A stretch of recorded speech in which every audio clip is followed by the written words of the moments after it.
Ashhadu an la ilaha illallah wahdahu la syarika lah wa ashhadu anna Muhammadan abduhu wa rasuluh. Amma ba'du, fa'udzu billahi minas syaitonir rajim. Bismillahirrahmanirrahim. Assalamualaikum warahmatullahi wabarakatuh. Sekedar mengingatkan bahwa topik pembahasan yang sedang kita uraikan adalah tentang hubungan iman dan amal soleh dengan misal perumpamaan surga, yaitu jannatin tajri min tahtihal anhar. Lalu hubungannya dengan dua aktivitas keagamaan, yaitu hak hukukullah, hablum minallah, mengadakan hubungan dengan Allah, memenuhi hak-hak Allah Subhanahu wa taala, dan hukukul ibad atau hablum minan nas, memenuhi hak-hak sesama hamba atau mengadakan hubungan dengan sesama manusia. Ini hubungannya tadi dengan rukun iman dan juga dengan rukun Islam. Bahwa dari aktivitas kedua rukun tadi, rukun iman dan rukun Islam, jika dilaksanakan secara benar sesuai dengan sunnah Nabi besar Muhammad Rasulullah SAW, maka akan menimbulkan keadaan yang disebut jannatin tajri min tahtihal anhar. Yani akan seperti kebun-kebun yang di bawahnya mengalir sungai-sungai. Jadi betapa pentingnya adanya keselarasan antara ucapan dan perbuatan. Jika tidak, Allah telah berfirman, Ya ayyuhalladzina amanu lima taquluna ma la taf'alun. Hai orang-orang yang beriman, mengapakah kamu hanya pandai mengatakan sesuatu kebaikan, tapi kamu sendiri tidak mengerjakannya? Kabura maqtan indallahi an taqulu ma la taf'alun. Ada sesuatu yang paling dibenci, dimurkai di sisi Allah, bahwa kamu mengatakan apa yang tidak kamu kerjakan. Selanjutnya Allah berfirman, Innallaha yuhibbul ladzina yuqatiluna fi sabilihi saffan ka'annahum bunyanun marsus. Sesungguhnya Allah mencintai mereka yang berperang di jalannya berjajar-jajar dalam barisan-barisan yang kokoh. Mereka itu seolah-olah satu bangunan yang kokoh kuat. Jadi bunyanun marsus inilah sebenarnya gambaran dari suatu jamaah. Sesuatu dikatakan jamaah bukan karena banyaknya orang yang berkumpul, tetapi adanya satu imam dan satu jamaah. Berapapun jumlahnya orang tersebut, jika ada satu imam dan ada orang yang mengikuti, itu namanya jamaah.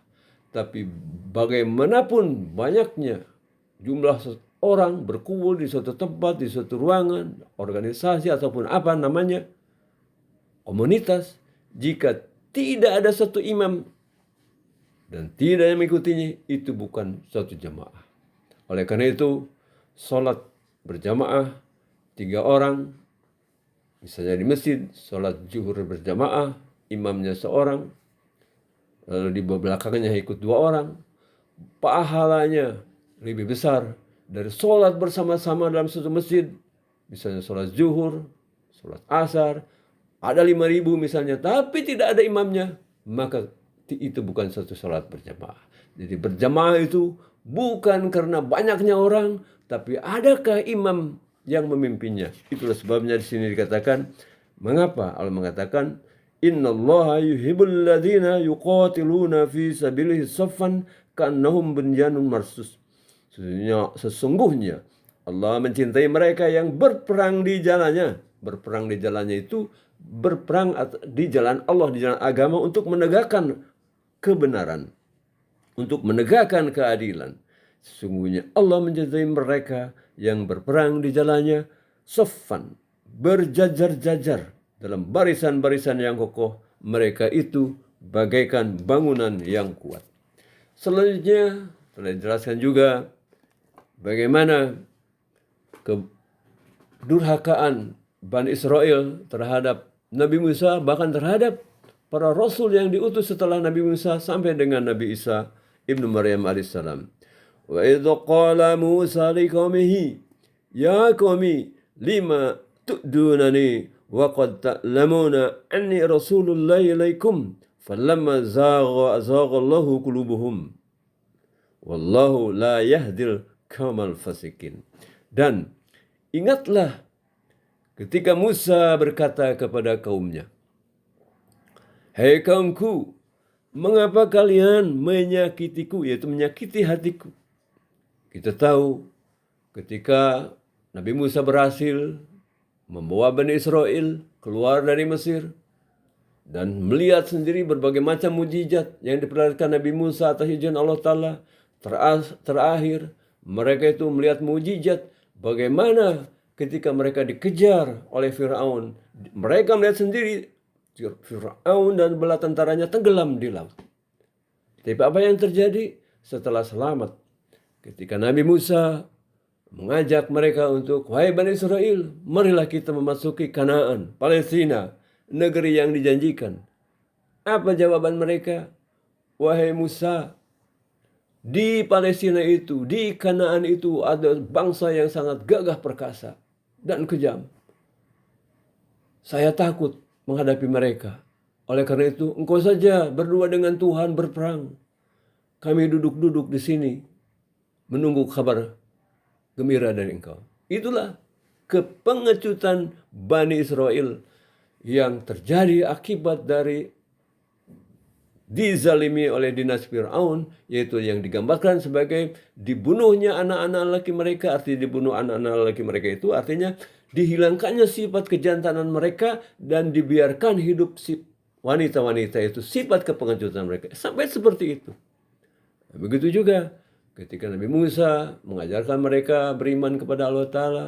Mereka mengatakan, "Hai Musa, kami tidak akan beriman kepada engkau sebelum Allah bercakap-cakap langsung dengan kami, melihat Allah berhadap-hadapan." Itulah kedegilan Bani Israel. Seperti itulah.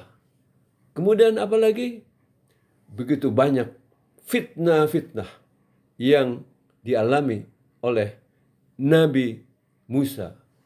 Dikatakan berzinahlah dengan seorang perempuan dan segala macam. Oleh karena itu di sini dikatakan, dan ingatlah ketika Musa berkata kepada kaumnya, "Hei kaumku, mengapa kamu menyakitiku padahal kamu mengetahui bahwa aku Rasul Allah yang diutus kepada kamu sekalian?" Maka apabila mereka menyimpang dari yang benar, jalan yang benar, Allah pun menyebabkan hati mereka menyimpang, sebab Allah tidak memberi petunjuk kepada orang-orang yang fasik, yang durhaka.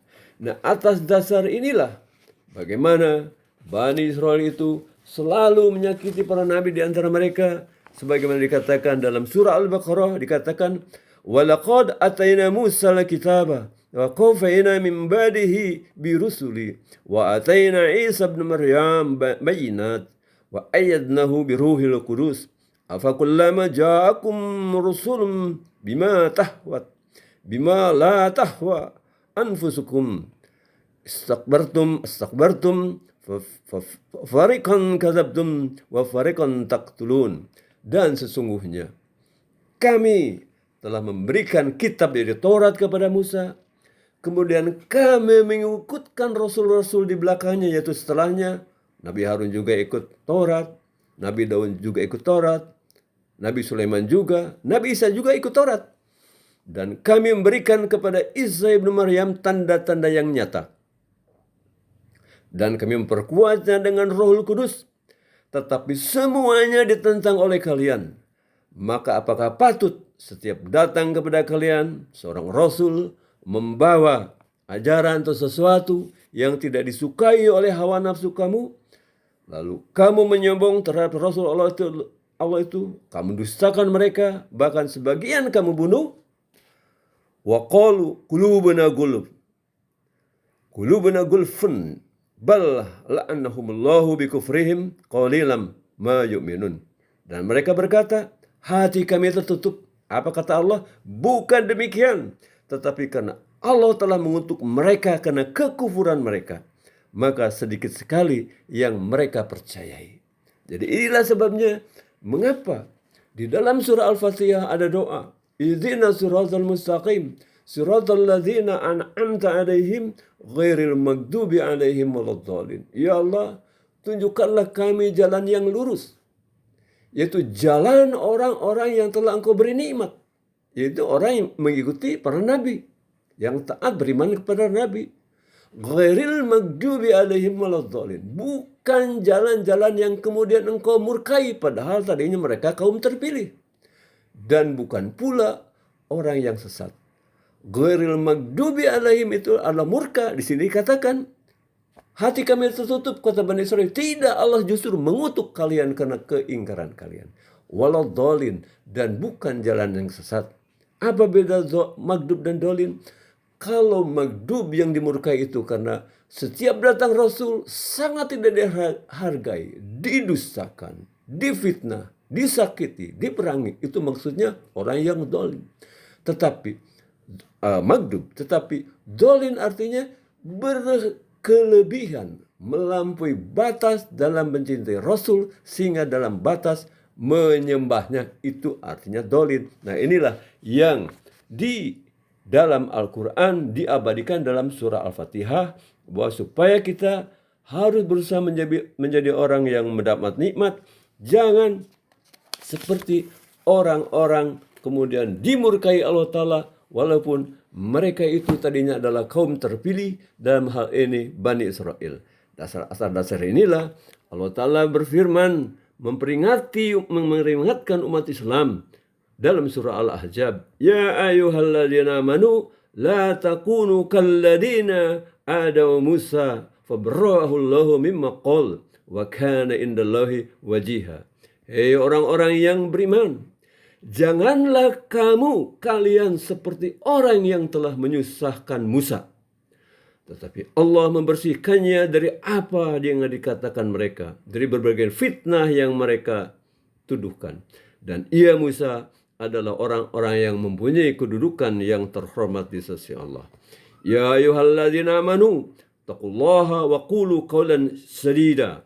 Ya orang-orang yang beriman, bertakwalah kepada Allah dan ucapkanlah perkataan yang jujur, yang lurus, yang benar.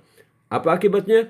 Yuslih lakum amalakum wa yaghfir lakum dzunubakum wa may yuti'illah wa rasulahu faqad faza fawzan azima. Dan dia akan memperbaiki amal kalian bagi kalian, dan akan mengampuni dosa-dosa kalian. Dan barang siapa taat kepada Allah dan Rasulnya, maka sesungguhnya mereka akan meraih kemenangan yang besar. Inilah pentingnya beriman dan beramal saleh. Inilah pentingnya bukan saja pandai, piawai mengucapkan kebenaran, memerintahkan kebenaran kepada orang lain, tapi laksanakanlah oleh diri sendiri. Sebab apa? Jika ada keselarasan antara iman dan amal soleh, maka dalam diri pun akan timbul pribadi surgawi. Inilah hakikat jannatin tajri min tahtihal anhar. Insyaallah kita lanjutkan pembahasan hakikat gambaran surga ini dalam kesempatan berikutnya. Assalamualaikum warahmatullahi wabarakatuh.